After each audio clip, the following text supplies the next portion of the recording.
Salam əziz izləyicilər. Sizinlə yenə mənəm Ata TV'dən Yaşar Şirvani.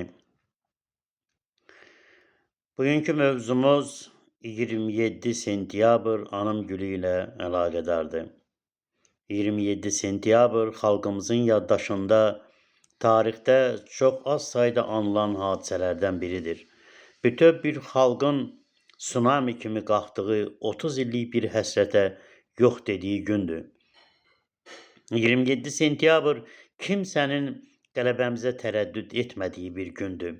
O gün ancaq qələbə əzmi vardı, hünər meydanı vardı, intiqam hissi vardı. O gün Ali Baş Komandan İlham Əliyev, Azərbaycan ordusu, Azərbaycan xalqı bir yumruq kimi düşmənin başını əzməyə qalxmışdı.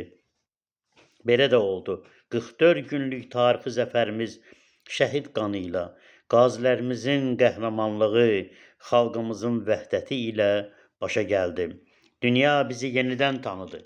Tarix bu qələbəni şanlı bir səhifə kimi yaşatmağa başladı.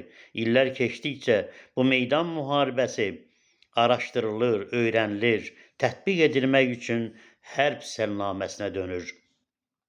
Lakin qoy dünya bilsin ki, bu müharibə işığın zülmətə, haqqın zalıma olan üstünlüyü idi. Bu yolda can verən igidlər, qayalardan dırmanıb Şuşaya girən oğullar, sinələrində məğlub edilməz ürəklər daşıyırdılar.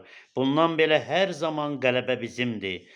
Əsarət zəncirini kimsə boynumuzdan bir daha asa bilməz. Bayraqları al bayraq edən üstündəki qandır.